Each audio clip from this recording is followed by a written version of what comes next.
Welcome to the Santa Fe Distinguished Lecture Series today. And we have a special guest, Roya Hakakian, with us. Um, I'm Ron Duncan Hart, and it's a pleasure to welcome you to this special program.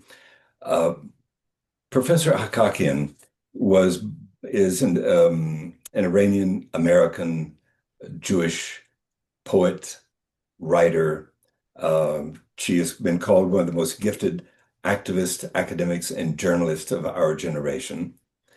She was born to a Jewish family in Tehran, and after the Ayatollah revolution, Ayatollahs took over in the Iranian Revolution of 1979, anti-Semitism grew in the country, and she and her family had to leave, came to the United States as political refugees, living in New York. And she attended Brooklyn College. And among the other things that she studied was poetry with Allen Ginsberg, which I think is a very interesting and special background to have. She's an author of several books, starting with a collection of poetry in Farsi. Her memoir, called A Journey from the Country of No, was much acclaimed and established her as a significant writer.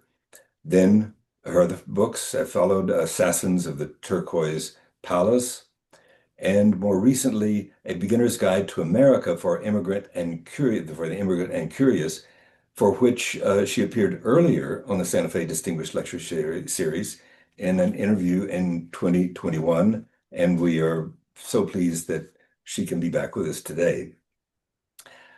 Professor Hakakian is deeply influenced by the literary traditions of Iran and its history.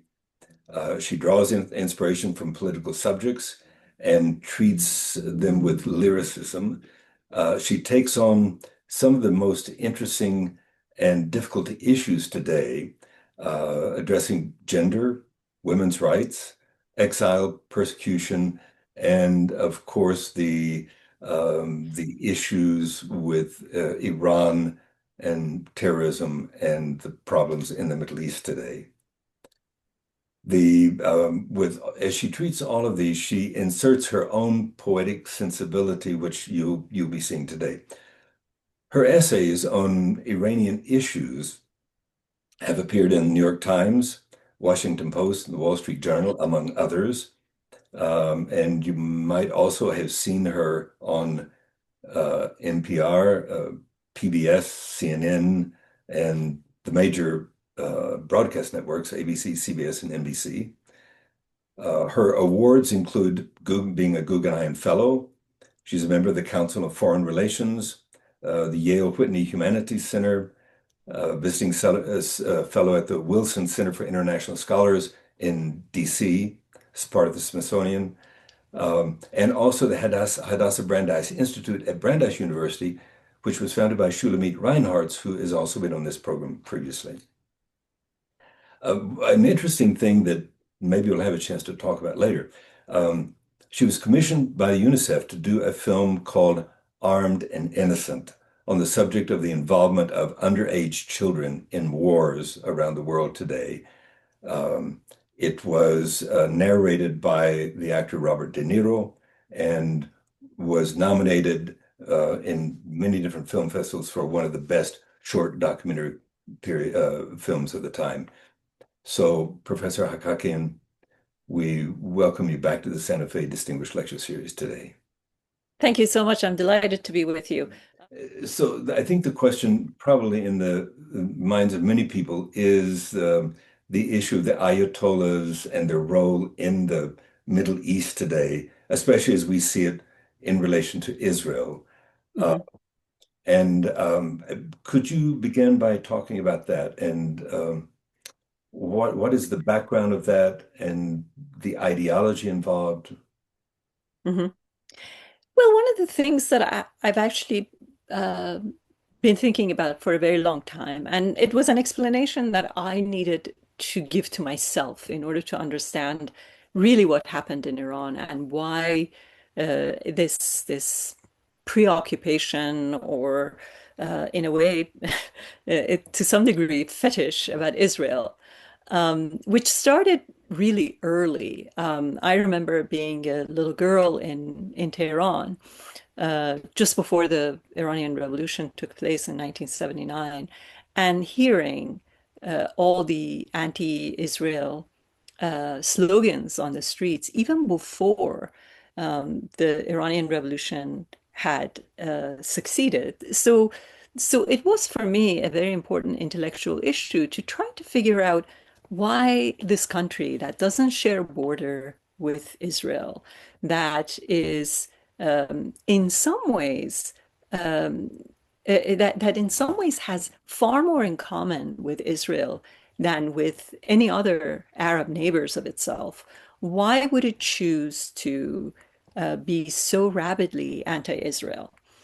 Because as you, as a professor of Middle East history, know better than anyone that Iranians speak their own language, Persian, that even when uh, after the conquest of Islam in Iran and the conquest of Arabs in Iran, Iranians were very reluctant uh, to admit that entire culture and religion that had come to their own country, and therefore they not only hung on to their own language and culture and resisted accepting what the invaders had brought in, but they also created their own flavor of Islam in opposition to the Sunnism that had taken over. And so that's how Shiism came into being. And so there is this small Shiite nation in the sea of Sunnis.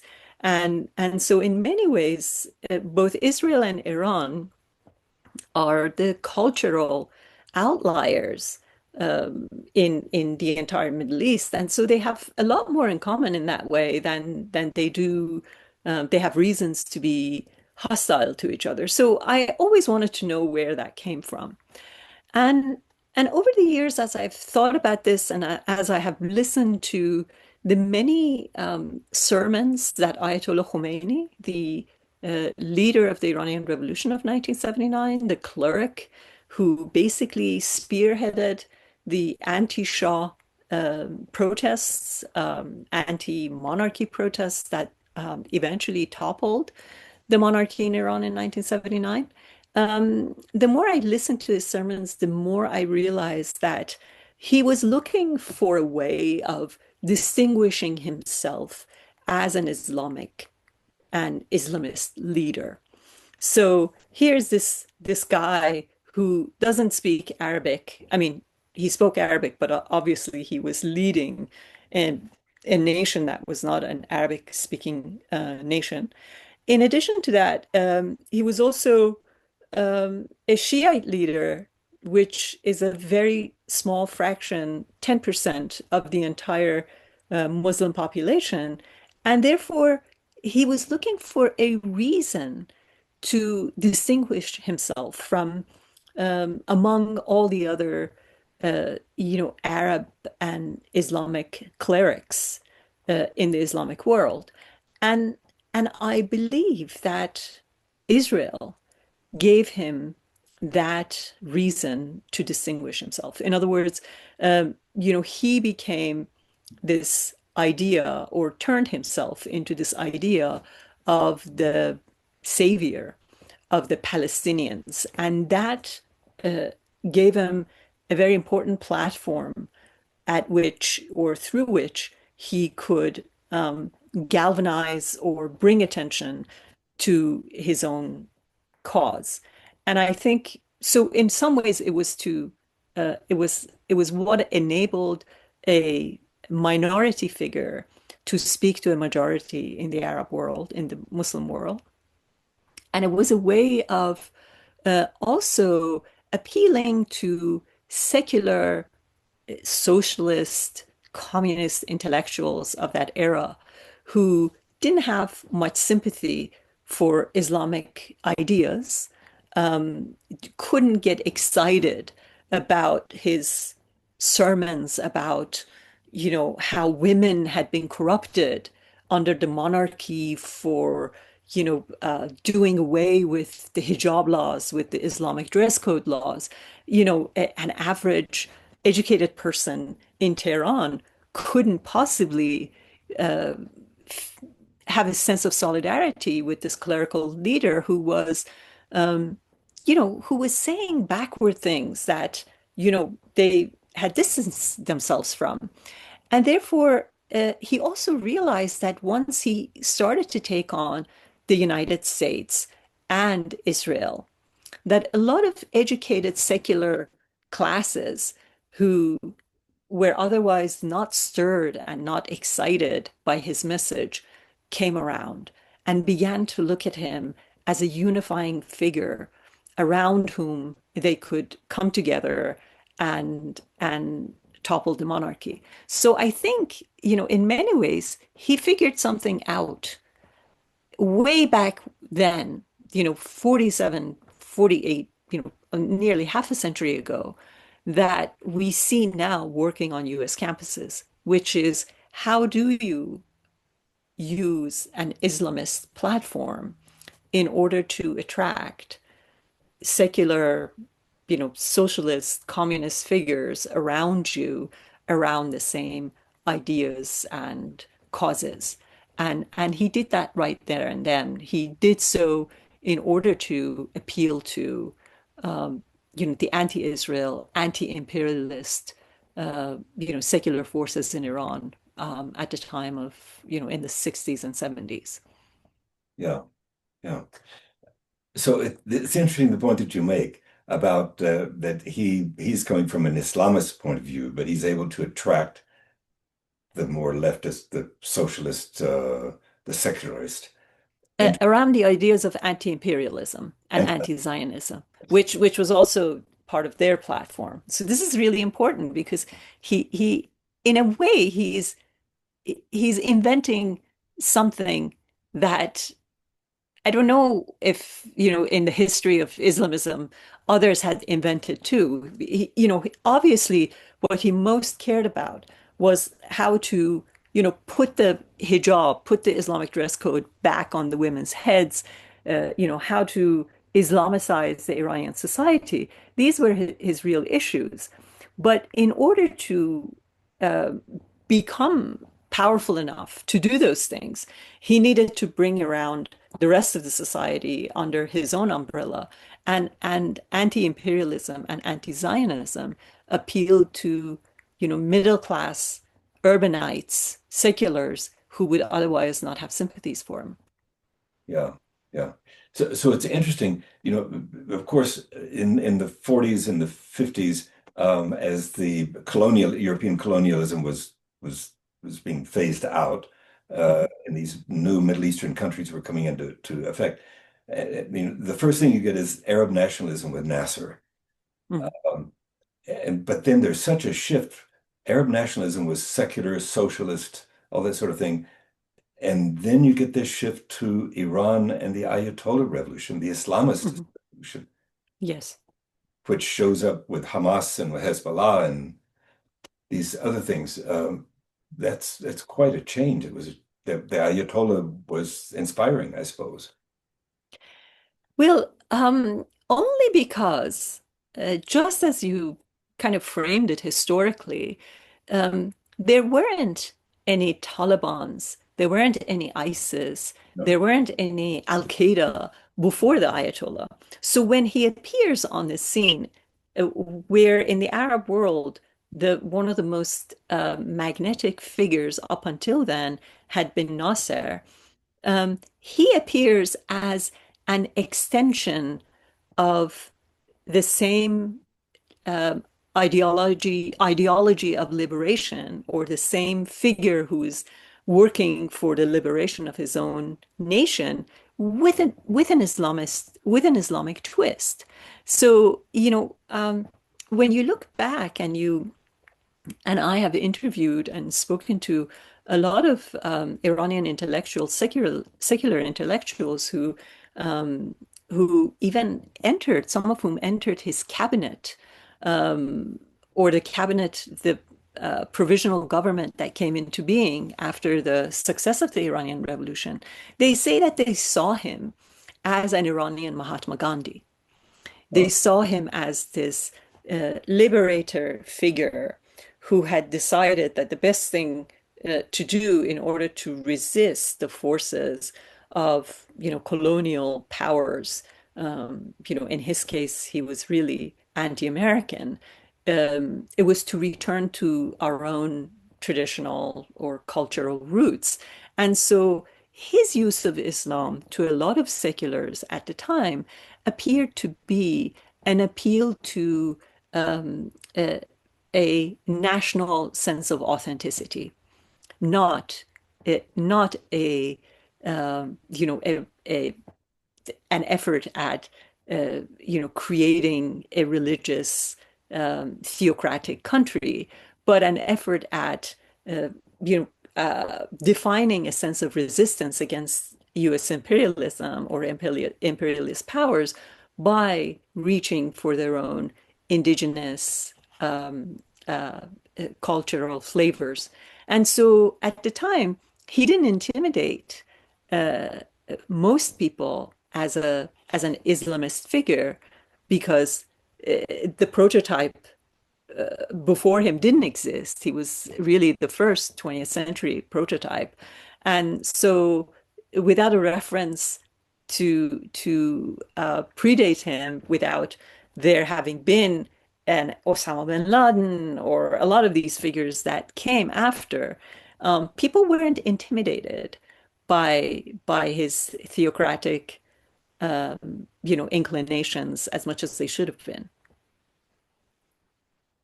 so the revolution starts with Ayatollah Khomeini, and he ruled for 10 years or so, I think, and Yes. but Mhm. then comes in Khamenei, Yes. who has been there for 35 years now, or something basically like that. Um, Yes. what's the change from one to the other? He has proven to be even more of more intense and more radical than the original. In some ways, back in 1988, uh, because as you know, Iran and Iraq entered a war with each other in 1980. In September of 1980, Iraq attacked Iran. At the time, Saddam Hussein was the president of Iraq. And they had a long war together for nearly eight plus years, which was one of the bloodiest, most violent wars of the last century. And, initially when Saddam began that war, Ayatollah Khomeini, who was Iran's first supreme leader, said, we are going to, this is a great thing.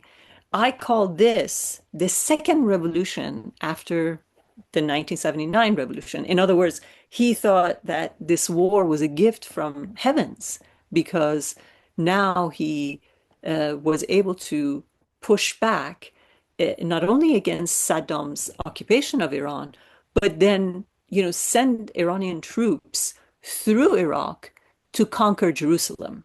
And he said that over and over again in many sermons. He said, not only we welcome this war, and we will conquer Iraq, but we will go from Baghdad on to Jerusalem to free Jerusalem too, right? Um, so he welcomed the idea of this war. And then by 1988, when nobody had conquered anybody, when the borders hadn't even moved, and when there was a million killed and maimed in the war, he recognized that he could no longer afford to carry on with the war, and he had to somehow make peace. And so he gave a famous speech in which he said, I'm going to drink the chalice of poison because reconciling with Iraq is that unbearable to me. But for the sake of the nation, I'm going to drink this chalice of poison and I'm going to agree to peace with Iraq or ceasefire or whatever he agreed to at the time. And so it showed a sense of pragmatism on his part, that he realized that this war was going nowhere and there would be no winners, and he needed to make an agreement. But his successor, Ayatollah Khamenei, after 35 years, hasn't been able to make such concessions, which is quite interesting because you would think that if the original supreme leader was able to, make some concessions after 8 or 9 years of a war, he too would put two and two together and say, Israel and United States killed 30 plus of our, top cadre of our Revolutionary Guard Corps officials and destroyed three of our most important nuclear sites. It's time to reconcile. It's time to make some concessions. But he has not been able to make any concessions. He's not about to make any concessions. It seems that the idea of being anti-Israel, anti-American are so fundamental to how he envisions himself and the country that he is absolutely not able to, take a step toward any sort of reconciliation. And in fact, it was today that I think one of the Iranian officials, whether it was a foreign secretary or someone else, I don't remember, but they had said that in order for us to return to negotiations, we need three conditions. That the United States apologizes, the United States and Israel both apologize for attacking Iran, and in addition, that there will be no further attacks, and we will carry on with our own enrichment. So there has been no budging, in other words. Looking at the situation from the outside, from this side of the world, one of the things it would seem that the Ayatollah, the supreme leader, is not in a strong position now. The attacks clearly affected Iran in significant ways. I don't know. Do you hear from people there? Or what is your insight in? According to whom? He's not in a strong position, according to whom? Because according to his narrative, This part of the world from right, according to us, they are in the weakest position they've ever been. right. But according to him and his narrative, they have destroyed Israel. And they taught Americans a big lesson. So it's really incredible that Kenan Makia, I quote him these days a lot, used to say that Iraq was a republic of fear, and I have been saying that Iran has turned into a republic of hallucination, because the disparity between what we think is the reality and what they say or define as reality is so large that it's as if we are not looking at the same facts. So he believes that the people of Iran came together and resisted the occupiers, which wasn't the case. People fled the cities, and they have never had any sympathy with the regime, or at least a large portion of the society hasn't. And in addition, there is no mention of in their narratives of the fact that the nuclear sites have been obliterated or semi-obliterated, or the missile program in Iran has been set back by many years, or many of their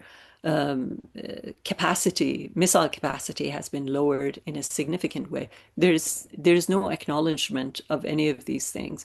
And in return, they say that they delivered major blows to Israel, to the point that it was Israel that was forced to stop the war. So this is the world we live in. that, for us, uh, Iran has deteriorated as a result of the events, post October 7th events, the degrading of Hezbollah by Israel, the fall of Assad, and then lastly, this war. But according to them, they're better than they have ever been. Yes, yeah. The other piece of this, of course, is, and you referred to it a little bit now, the people of Iran. So we have to, as we all know, we have to distinguish between the government and the people in our own country or in other parts of the world. Um, and you, especially a couple of years ago, with the women's revolt, in a sense, Yeah. we saw a side of resistance in Iran that is difficult to understand in a way. Can you talk about that? I mean, the and you've also talked in the past about the identity between Islam and male dominance. Am I Mm, correct in saying that? And how that affects the gender revolution in mm. am I phrasing that correctly? Well, I think if we're in the West and if our main source of information are network broadcasts, especially before the age of internet and social media, and we're watching the news of Iran on television, and we see all these women clad in their, dark veils and, angry crowds throwing their fists at the cameras, burning the effigies of Uncle Sam, it appears that, Iran is unanimously with its regime and anti-American. But in reality, from as early as March 8th of 1979, the women of Iran effectively became a political opposition. And I find this incredibly mind-blowing because I was a little girl still in Iran at the time. And the Iranian Revolution had become victorious on February 11th of 1979. So you have to count that it was February 11th that, you know, 2,500 years of monarchy has collapsed in Iran. And then March 8th is barely 3 weeks after this huge historical upheaval. And and Ayatollah Khomeini, who had returned from exile into Iran and was now the nationwide leader, and was both beloved or feared by all, said in one of his speeches that February, late in that February, that he wanted to bring the Islamic dress code, meaning the hijab, back into Iran so women would once again cover their hair and appear in public that way. And by March 8th, International Women's Day, women in Tehran by the thousands took to the streets and unanimously shouted a slogan that said, "We didn't make a revolution to go back in time."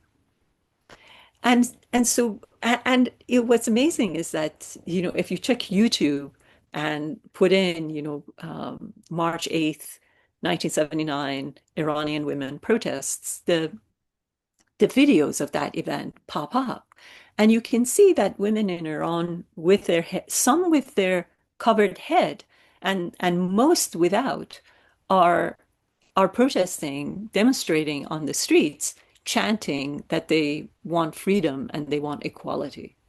So this regime, from the moment that it came to power, it created its own opposition in the figure of Iranian women who were from the get-go against the enforcement of the dress code laws, of the mandatory Islamic dress code laws. And the protests of March 8th of 1979 were so powerful that he had to renege and say, well, I didn't really mean it now, or, everybody, I was merely, making a suggestion. And so he took back, or he retraced his steps until 2 years later, when he had solidified his hold on power and he actually made the Islamic dress code into law, and it became enforced on women. And so when you look at what happened on March 8th, then you realize that from March 8th of 1979 till today, women have been struggling against this position of inequality that was imposed on them 45, 46 years ago. And so what we saw in 2023 in the figure of, or in the manifestation of woman life freedom protest was just, in my view, an extension of what had already begun back in 1979. So the opposition of women to the regime has been going on all these years. Women have always said in Iran that they have nothing against the Islamic dress code. They just don't want it to be law, that they want it to be something that people or women choose to do as opposed to being forced into doing. And therefore, I think part of what should make this really tangible and accessible to Western audiences is that Iranian women are fighting for choice, just like American women and women in the West. But the choice that they're fighting for is the choice to choose their own dress code, or how they appear in public and how they dress to come out in public. And so in a way, it's feminism, whether it's a fight in the West, in the United States or Iran, is about the same thing. It's about women gaining choice. In one part of the world, it's about gaining choice to do, what they want with their own bodies or with their future of their fetuses. In Iran, at the moment, it's about how they want to appear in public. And I wish all women saw these two struggles as extensions of each other, as part of the same struggle. The thing you're mentioning now about the Islamic dress code, and we hear about repression in Iran. Uh, so imposing the dress code on women is one item. Can you talk about what are the issues of repression? Mhm. Well, there are so many things. I posted something to my Facebook page a couple of days ago, and I think it's one of the things that best captures everything about the Iranian regime in a small, short, 2-minute animation, which is incredibly Kafkaesque. It's first of all, and it's about a dog that has been arrested, and so this official in this animation is interrogating the dog, and says to the dog, "Why were you out on in the park?" And he says, "Well, dogs are always out in the park." And the official says, "Well, we don't like dogs." Well, this is true. People are not allowed to own dogs in Iran because, according to the laws of Islam, dogs are supposed to be najis, which means dirty. And so if you are an observant Muslim, and if you do the ablution rituals that you need to do, the ritual washing before every prayer, then you can't touch a dog, because then the dog contaminates you and you have to repeat the ritual. And so people are not allowed to own pet dogs. So you would think that it would be about some of course there are economic problems. Of course there are serious environmental problems. There is water shortages in Iran. There is, serious environmental issues to the point where big chunks of Iran have become uninhabitable. There were demonstrations for water a few years ago because there were such serious water shortages that people couldn't live in the places where they're living before. So there are all those other major problems that have driven out huge populations into the streets to overthrow whatever government throughout the world, whether it was in France or, throughout Europe or even in the United States, the desire for independence, freedom, all those things. Those things exist in Iran. But on top of that, you have a layer of authoritarian rule that is completely absurd and against everything that a rational person would want to live under. And not being able to own a dog is among them. The other is this, the enforcement of the dress code laws, which has driven women up the walls. And over the years, actually, interestingly enough, uh, men have come to recognize that unless they join women in their plight against the mandatory dress code laws, that the country will never move forward. So whereas when you look at the March 8th, 1979 protests by women against the dress code law suggestions, men were not there on the scene beside women to support them in their demand. But when you look at the woman life freedom demonstrations and protests in 2023, men are there.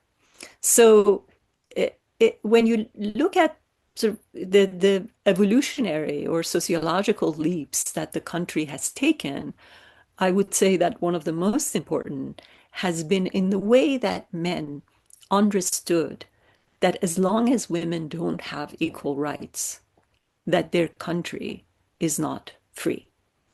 And therefore, by 2023, they joined women on the streets to demonstrate alongside them against the mandatory dress code laws. So it's two sets of demands. It's the normal demands of nations for better economy, better jobs, better future, all those things.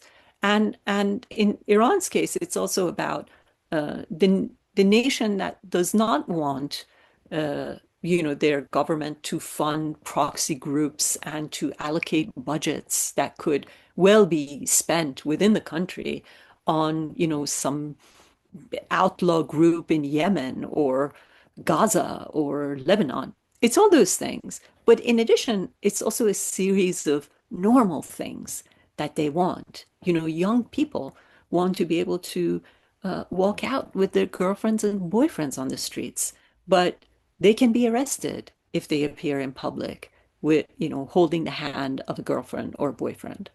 So it's about all of those things. And I think that's what part of the reason why it's such a compelling movement. I'd like to ask a question and see what you think. You mentioned before the Shiite-Sunni divide in the Yes. world, and Shiites are a distinct minority. But Iran was able to create what some people have called the Ring of Fire with like Shiite coalitions across Iraq and Syria into Lebanon. Uh, Mhm. as Israel over the last year and a half has cut down those. I mean, Hezbollah has been um, reduced. Assad is gone. Um, the attacks on Iran, Hamas has been greatly limited in its power. Uh, the the thing that it struck me is that it seems that the Shiite, the Sunni world has never has has not. I mean, Saudi Arabia has confronted the Houthis in Yemen, but the Sunni world has not had a direct confrontation with Iran and the Shiite world. Um, and as Israel has been fighting that, the thought came to me, in a sense, Israel is fighting against the Shiite coalition that actually their fight favors the Sunnis. Mhm. Does that make sense to you? Or Yes, a lot of Israeli diplomats and other Western diplomats always say that, in front of the cameras, or when there's an open meeting at the UN or elsewhere, the Sunni Arab leaders say, Israel is a belligerent force and blah, blah. And then as soon as they go behind closed doors, they all say, Iran has to be dealt with and Israel is doing the right thing. Um, so yes, in many ways, Israel is waging exactly the war that they wish they could wage if they were not afraid of their own streets, if they were not afraid of the anger or the wrath of their own populations. But because they are, they wholesale, outsource this war to Israel, and therefore we see all these Sunni Arab nations pour into the streets um, and protest against Israel all the time, uh, as their own leadership are completely in agreement with the need of the Iranian threat to be neutralized. So that's I don't know, hypocrisy, irony, but Israel is in fact doing what many Arab leaders in the region would have wished they could do. yeah. You mentioned earlier that with the war on Iraq, the initial announcement was that Iran was going to win and march on to Jerusalem and take Jerusalem and so on, as one of the third major site in Islam. Uh, the other thing that I've read and I'd like to ask you about is that the Shiite tradition also thinks that it should be in charge of Mecca and Medina as the holy sites of Islam. But of course, they're firmly in control of the Sunni Saudi Arabia. Mhm. Um, is there any credence to that? Well, it's a religious dispute that never got sorted out, right? I mean, um, after Prophet Muhammad died, there was the question as to who was his rightful successor. And and the Shiites said, it's Ali.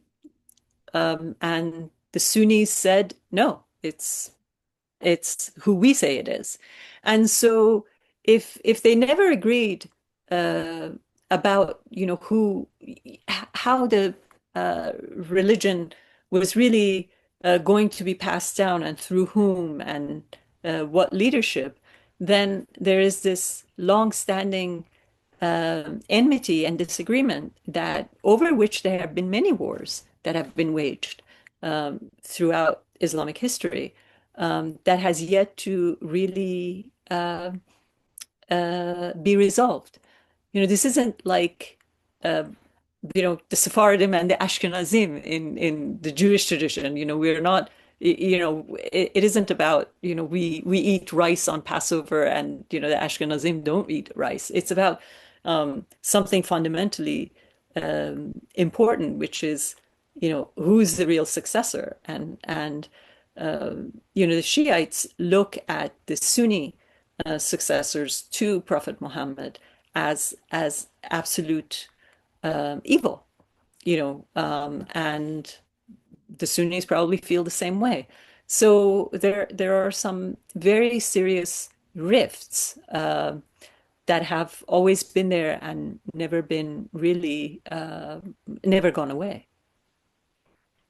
So in a sense, then we could say that the that kind of hidden behind all this, on the surface, it looks like the real conflict is between Iran and Israel, but really the more serious conflict is between Iran and Saudi Arabia. Is that true? Well, yes, but I think Saudi Arabia has been playing a very, very smart game, um, because mm, they stopped fighting against the Houthis in Yemen several years ago. They knew very well that the Houthis were being armed and funded by Iran. But after several years of trying to degrade the Houthi threat and not being successful, they basically stopped fighting and they let the United States deal with some of the Houthi threat. And and then since then, they're waiting for Israel to deal with Iran, and they, in fact, ostensibly, one of the messages that has been coming out of Riyadh in the past month or two is that they're against the bombing of Iran. They wish no war to be waged against Iran. And they want, they're against, or they're not going to enter into the Abraham Accords until, the situation of the Palestinians has been sorted out, or there's a two-state solution.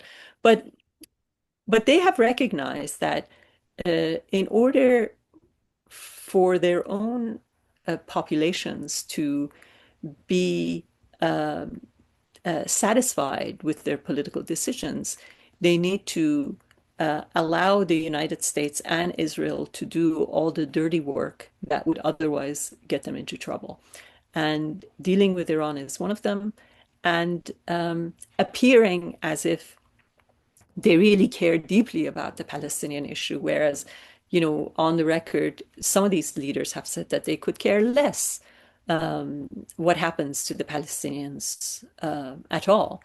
But they have to, overtly say that unless, the Palestinian issue has been resolved, they're not going to, enter into Abraham Accords or strike any agreements with Israel. I would love to just continue this discussion as it is. We have a number of questions that have come up, and I think we should take a look at them. The okay, Erica is saying that it's fascinating. Yes. Um, and from Gloria Balabalan, the question is, how do Jews fit in the Jews that stayed in Iran? How do they fit into Iran today, given what the regime is? Well, I wrote a piece last week for The Atlantic, and I said that, this is the most precarious that the lives of Jews in Iran has been since 1979. Um, the Iranian Jewish community was over 100,000 uh, people in 1978, 1979. And then over the years, there were mass departures from the country into the United States, Europe, and about 50% to Israel. However, less than 10,000 Jews still remain in Iran. And because they're considered people of the book, so to speak, they have been able to continue their religious practice. They are allowed to run their own Hebrew day schools and have synagogues and have their own Jewish organizations and associations. And from the time of Ayatollah Khomeini, from 1979 onward, there was always this tacit agreement in Iran that whatever the government's opposition was to Israel, that the Jews of Iran would be defined as only Jews as opposed to godless Zionists in Israel. and that the two had nothing to do with each other, and that these two would be considered two separate and distinct entities um, who shouldn't be confused with one another. And so that had, by and large, held up until June 12th, when the war between, when Israel attacked Iran. And since then, there have been some, broadcasts on Iranian television, which, for the first time on the official Iranian broadcasts network, I have heard the terminology shift from a war against the godless Zionists to a war against Jews. And I think that's a significant and alarming shift. And I think in many ways, Jewish lives in Iran are in the gravest danger than it has ever been in the past 50 years. And it's hugely concerning because this is coming at a time when all refugee programs that the United States used to allow, with one of which I came to the United States. I was admitted to the United States with my mother as a refugee. But all of those programs have ended or have been put on hold, and that has made it impossible for persecuted minorities, including Jews, to apply for visas to European countries and then apply for refugee status to the United States or elsewhere, or make aliyah to Israel. So the other issue that comes up is the one about the arrests in Iran. Jack Foreman asks the about this issue of the arrest of Jews in Yes. yeah. Um, do you have any estimate? It, so mm, um, as soon as the war ended, which, by some accounts, it hasn't ended because Israel has been carrying out some operations inside Iran covertly.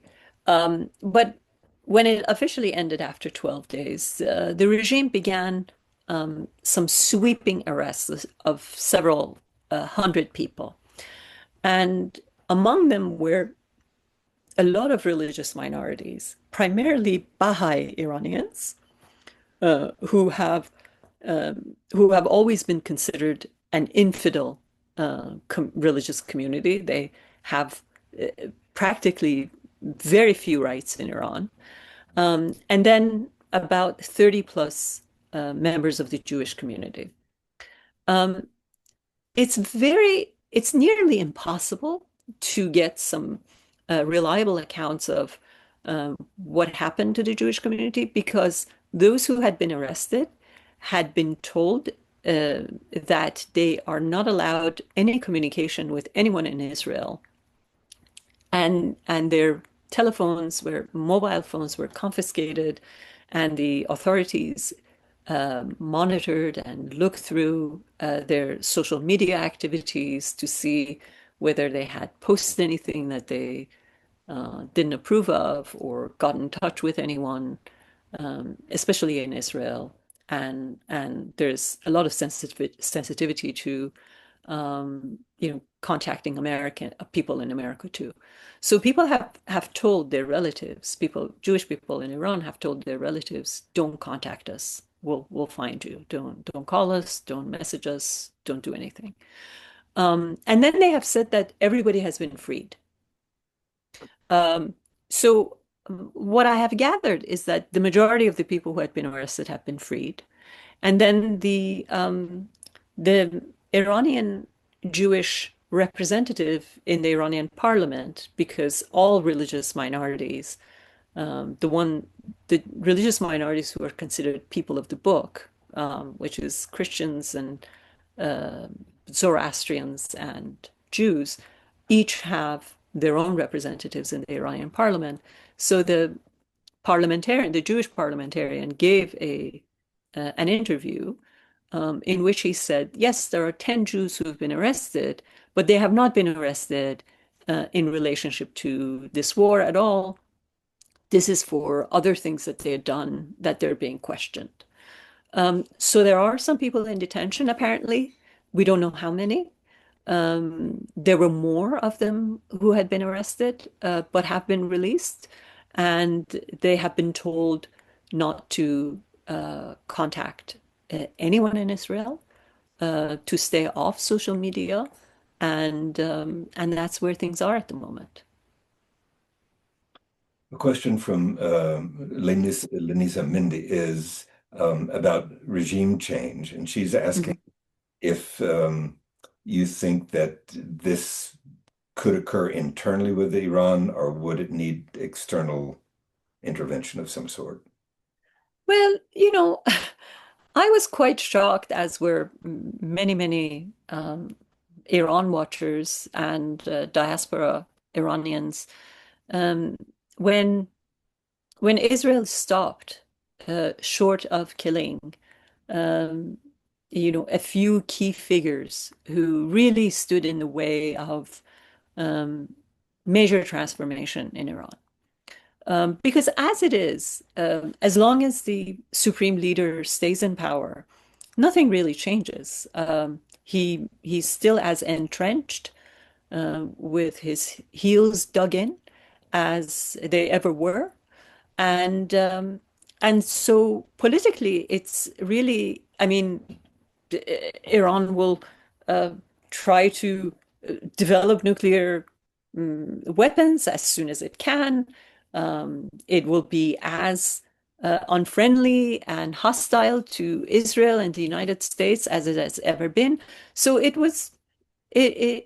really made no sense that if after 46 years of not dealing with Iran, then there was this opportunity to actually go in and without uh, without putting a single soldier on the ground, so much was achieved in such a short period of time. I think it's probably in the history of all wars, this was unprecedented in the way that so much of the Iranian military leadership were wiped out in such a small amount of time with so few human losses.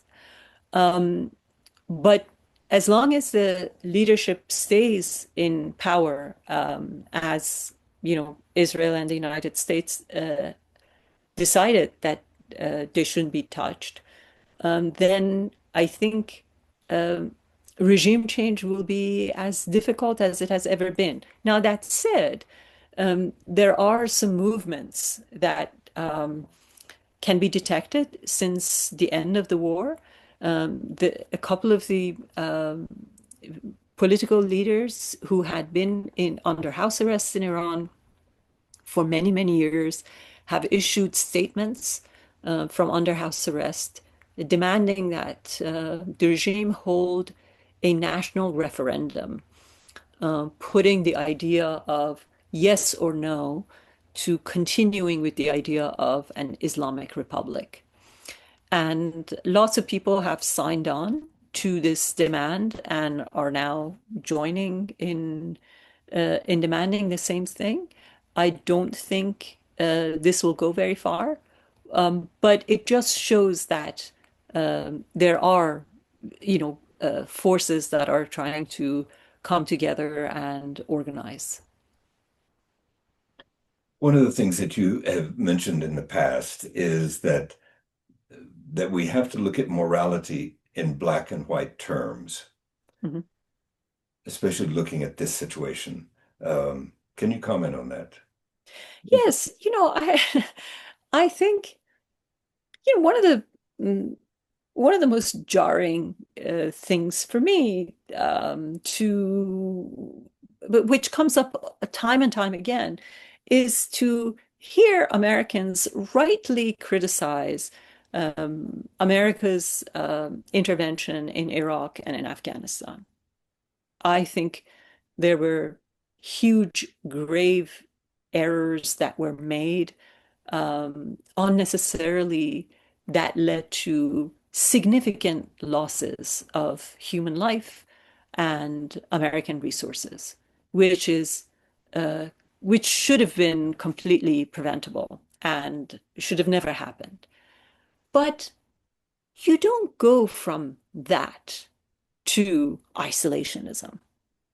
That between these two extreme poles, there needs to be some middle ground where we recognize that that our absence in places like Iran, our non-intervention, does not bring peace about. That in places where we leave a vacuum, evil enters and fills our gap. And I think the best example of that was Syria.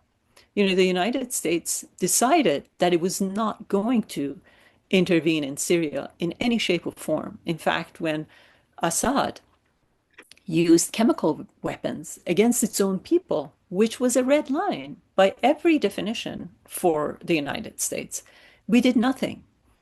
And part of the reason was that we were tired of intervention. We realized that Iraq had gone wrong and, you know, we didn't want to be in the Middle East anymore. But our absence, the American absence in Syria, was filled with Russia and Iran, which brought about far more suffering on Israel. Probably if it wasn't through the Syrian route, Hezbollah wouldn't have been armed to the degree that it had been. Hamas wouldn't have been armed to the degree that it had been. And so we somehow decided as Americans that we should no longer go in because we got it wrong in Iraq and in, you know, a lot of Afghanistan we did wrong too. So I think the black and white notion of morality is in that we can't be absent. That our absent doesn't mean that evil goes away. In fact, it means that our vacuum will be filled by other evil. And that's something that we should not tolerate. Thank you so much for being with us today and for this insightful and enlightening discussion of the situation in Iran, which I think helps all of us understand better what is going on there. And thank you very much for being here today. I'm delighted. Thank you.